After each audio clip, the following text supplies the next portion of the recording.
Direktur Rumah Sakit Al-Shifa di Gaza, Muhammad Abu Salamiyah, ditangkap oleh militer Israel pada Kamis 23 November 2023. Terungkap maksud dan tujuan Israel menahan Kepala Pusat Kesehatan di Gaza tersebut.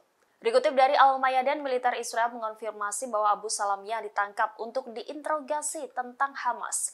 Militer menyebut hal itu dilakukan untuk mencari bukti terkait dugaan Hamas menggunakan rumah sakit tersebut sebagai pusat komando. Abu Salamiyah dan sejumlah staf medis ditangkap di sebuah pos pemeriksaan di jalan yang menghubungkan Gaza Utara dan Selatan pada pagi hari. Setelah ditangkap, mereka dibawa ke otoritas keamanan Israel untuk diinterogasi. Namun IDF tidak merinci mengenai kondisi terkini penahanan para dokter tersebut. Dr. Muhammad Abu Salamiyah adalah orang yang bertanggung jawab atas kompleks rumah sakit yang luas ketika Hamas diduga membangun jaringan infrastruktur militer dan menyimpan senjata. Menteri Kesehatan Palestina, Mai Al-Kaila, mengatakan penangkapan tersebut menunjukkan bahwa Israel melanggar hukum internasional. Sementara Hamas mengutuk keras penangkapan Direktur Rumah Sakit Al-Shifa Gaza. Hamas pun meminta organisasi internasional untuk segera membebaskan mereka. Sebagai informasi, pasukan Israel memasuki kompleks Al-Shifa awal bulan ini. Israel mengklaim menemukan apa yang mereka sebut sebagai terowongan yang dilengkapi sejumlah senjata yang diduga digunakan oleh kelompok militan Hamas.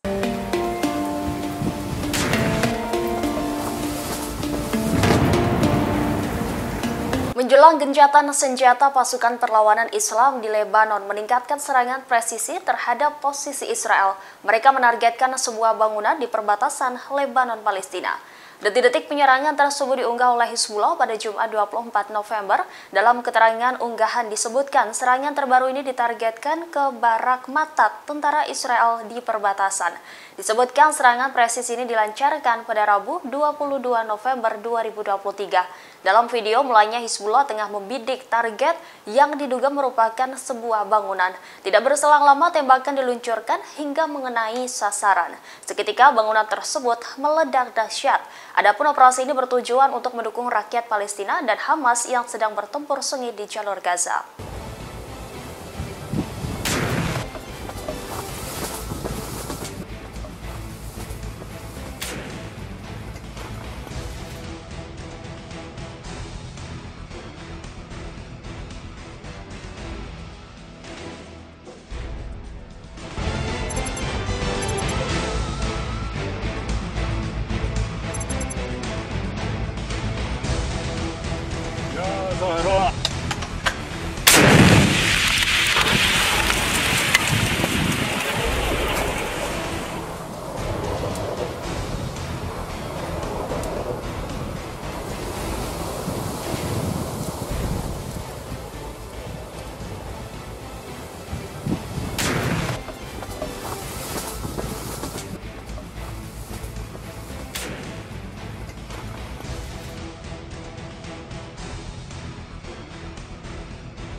بسم الله اضرب. Setidaknya 355 kendaraan militer Israel telah dihancurkan sejak dimulainya invasi pada 7 Oktober 2023. Jumlah tersebut telah dikonfirmasi oleh juru bicara sayap militer Hamas, Brigade Al-Hassam Abu Obaidah pada Kamis 23 November. Hingga hari ke-48 operasi banjir Al-Aqsa, sayap kanon militer Hamas masih mengebom sasaran di wilayah pendudukan Palestina menggunakan roket. Abu Obaidah mengatakan kendaraan militer Israel yang menjadi sasaran bervariasi, seperti diantaranya pengangkut pasukan, tank, dan bulldozer. Sementara dalam 3 hari terakhir, Brigade Al-Hassam telah menyerang setidaknya 33 kendaraan militer IDF. Abu Ubaidah merinci salah satu pejuang menyerang 8 tentara penduduk Israel di sebelah timur rumah sakit Al-Rantisi.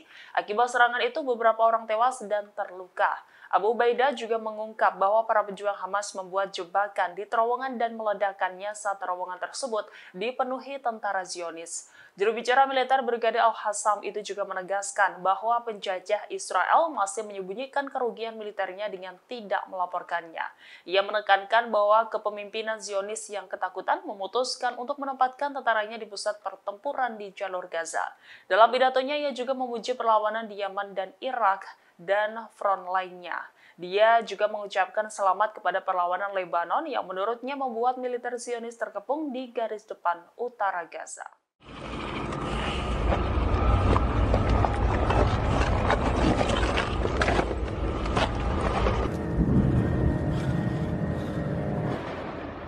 Bismillah. اضرب.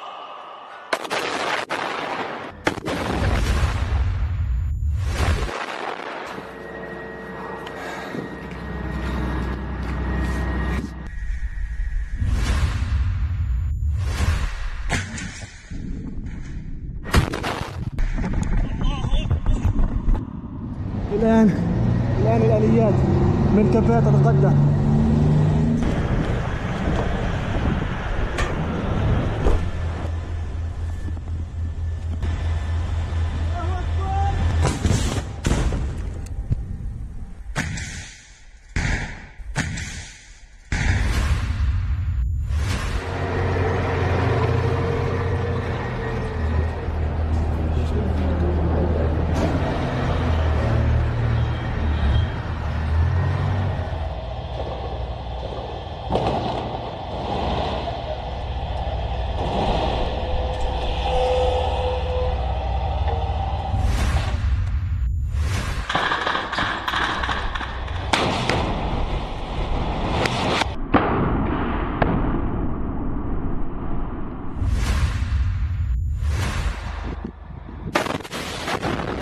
الله أكبر.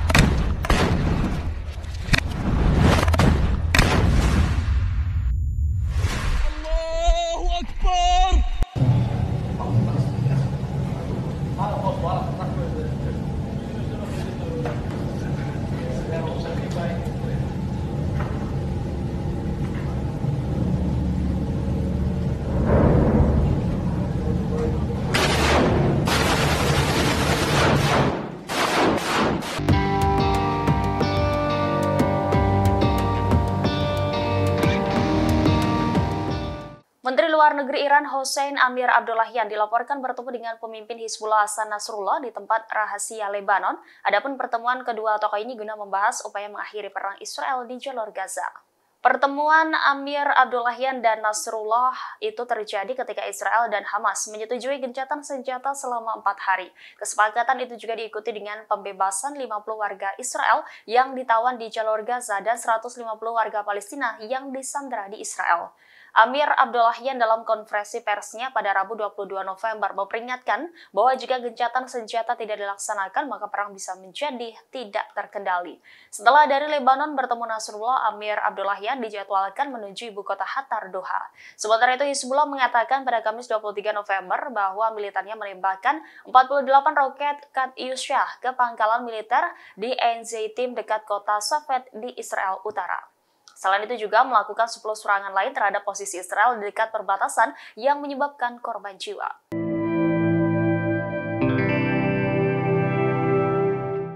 Amerika Serikat nampaknya khawatir militan Hizbullah Lebanon kian beringas ketika gencatan senjata dan pembebasan sandera di jalur Gaza mencapai kesepakatan. Presiden Amerika Serikat Joe Biden meminta Perdana Menteri Israel Benjamin Netanyahu meminta gencatan senjata juga dilakukan di front utara. Joe Biden meminta gencatan senjata di front utara bertepatan dengan gencatan senjata di jalur Gaza dengan Hamas. Media Israel melaporkan Kamis 23 November, Joe Biden mengatakan kepada Netanyahu bahwa gencatan senjata di wilayah perbatasan Lebanon dengan Palestina juga dapat diterapkan. Demikian diungkap oleh analisis urusan politik Moria Felberg sebagaimana dikutip dari Channel 13 Israel. Menurutnya pembicaraan Netanyahu dan Joe Biden diakhiri tanpa menghasilkan kesepakatan khusus. Hanya saja Joe Biden menyatakan bahwa masalah ini mungkin dibahas dengan dan para pejabat senior politik di Israel. Sebelumnya dilaporkan Israel mengalami kesulitan di front utara, pasalnya Hizbullah menggunakan rudal melengkung dan anti lapis baja. Sementara itu, sumber di Lebanon mengatakan bahwa kelompok perlawanan itu telah melakukan 22 operasi militer terhadap situs pendudukan Israel. Sebagai informasi, gencatan senjata di jalur Gaza dimulai pada Jumat 24 November hari ini, mulai pukul 7 pagi waktu setempat. Kementerian Luar Negeri Qatar, Majid bin Mohammed Al-Ansori, mengatakan gencatan senjata akan berlangsung selama 4 hari ke depan. Gencatan senjata akan dibarengi dengan penghentian semua tindakan militer yang digunakan Brigade Al-Qassam perlawanan Palestina dan pendudukan Israel.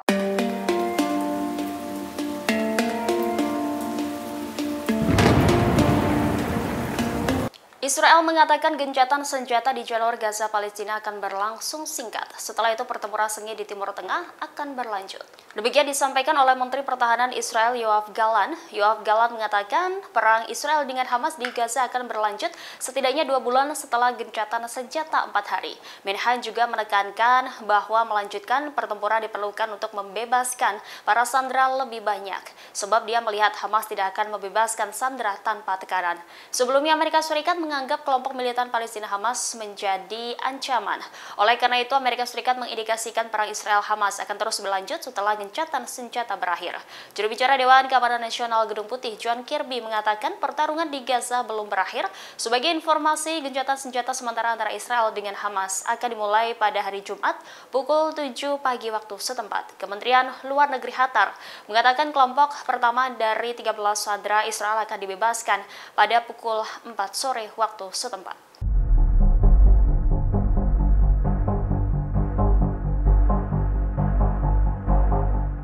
Di tengah kesepakatan gencatan senjata Israel dan Hamas di jalur Gaza, situasi di tepi barat yang diduduki kian mencekam. Penggerebekan dan pembunuhan terus dilakukan pasukan pendudukan Israel di tepi barat. Setidaknya 229 warga Palestina telah dibunuh IDF di tepi barat sejak perang dimulai pada 7 Oktober 2023. Selain itu, 2.800 lainnya terluka akibat tembakan tentara Israel di wilayah pendudukan. Melansir Anadolu Agensi Jumat 24 November, seorang anak laki-laki berusia 12 tahun turut menjadi korban tewas. Kementerian Kesehatan mengatakan anak tersebut meninggal setelah terluka akibat tembakan Israel di selatan Nablus. Tidak hanya itu, seorang anak juga ditahan oleh pasukan pendudukan Israel di kota Jabal Mukaber, selatan kota Yerusalem yang diduduki. Sumber lokal mengatakan bahwa pasukan pendudukan menembaki seorang anak di kota tersebut ketika dia berada di dekat tembok pemisah dan apartheid yang mengelilingi kota. Beberapa klip video menunjukkan pasukan pendudukan menembak seorang anak yang identitasnya masih belum diketahui di daerah Al-Shiyah dekat kota Jabal Al-Mukaber sebelum menahannya.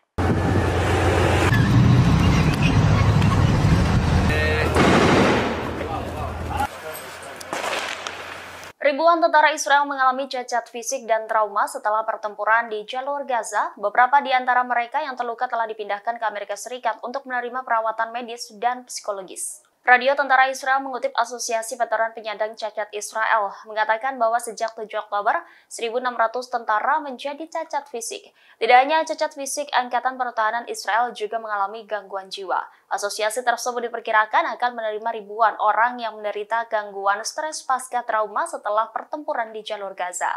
Seorang jurnalis Israel, Doron Kados, mengaku sempat tidak percaya terkait kondisi tentara Israel. Adapun salah satu tentara Israel yang mengalami gangguan jiwa adalah Geses. Kados mengatakan Geses mengalami gangguan jiwa seusai mendapat pukulan keras dari Hamas. Sementara itu, 400 diantaranya menerima perawatan intensif di Rumah Sakit Amerika Serikat. Adapun jumlah kematian tentara Israel meningkat menjadi 69 selama operasi darat di jalur Gaza. Dengan demikian, jumlah total tentara yang tewas menjadi 391 sejak 7 Oktober. Komunitas Badui di tepi barat menghadapi resiko pengusiran dan pembersihan etnis yang lebih tinggi. Militer Israel menggusur keluarga Badui Palestina di tepi barat di bawah ancaman pembunuhan. Melansir Wafa Palestina Jumat 24 November, pemukim penduduk Israel telah menghancurkan komunitas Badui Palestina di Al-Hanoub, sebelah timur kota Sair di Provinsi Hebron di tepi barat selatan. Sumber lokal mengatakan penduduk komunitas tersebut telah mengungsi awal bulan ini. Pemukim telah menghancurkan tempat tinggal mereka termasuk perabotan dan pakaian. Muhammad Al-Salalda, seorang warga setempat, menjelaskan para penduduk tidak mengetahui penghancuran tersebut. Mereka juga tidak diizinkan untuk mengambil apapun ketika dipaksa meninggalkan rumahnya. Sumber mengatakan pemukim Israel menghancurkan 5 rumah yang dihuni oleh 27 orang, menyita tenda-tenda dan mencuri semua barang dan harta benda milik warga. Tidak hanya itu, Israel juga mencuri panel energi surya yang digunakan oleh warga. Pemukim Israel juga mendirikan tenda-tenda di sekitar rumah-rumah yang dihancurkan dan menyerang siapapun yang mencoba mendekati daerah tersebut.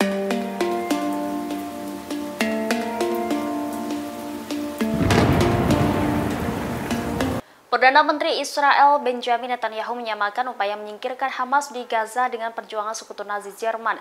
Ia juga meminta dunia Barat berhenti menetapkan standar yang mustahil bagi Israel. Demikian disampaikan Benjamin Netanyahu saat bertemu dengan Perdana Menteri Israel Pedro Sanchez dan PM Belgia Alexander De Croo di Yerusalem. Dalam pertemuan tersebut, ia menyampaikan pendapatnya mengenai kelanjutan kampanye militer Israel di Gaza untuk menggulingkan Hamas, khususnya masuknya IDF ke rumah sakit di wilayah tersebut, di mana kelompok Hamas diyakini memiliki infrastruktur dan senjata. Netanyahu membuat analogi dengan Nazi Jerman ketika ia bertanya, apakah sekutu dapat menghancurkan Adolf Hitler jika mereka menahan tembakannya untuk mengurangi jumlah korban jiwa dari warga sipil. Ia mengatakan dunia Barat harus berhenti menganggap Israel menerapkan standar mustahil yang tidak berlaku bagi negara lain dalam memerangi terorisme. Netanyahu juga mendesak PBB untuk mendirikan tenda bagi warga Palestina di Gaza yang melarikan diri dari pemboman IDF. Dia menyebut puluhan ribu tenda harus didirikan di zona aman yang dibuat oleh IDF. Sementara PBB enggan menganggap wilayah tersebut sebagai perlindungan resmi.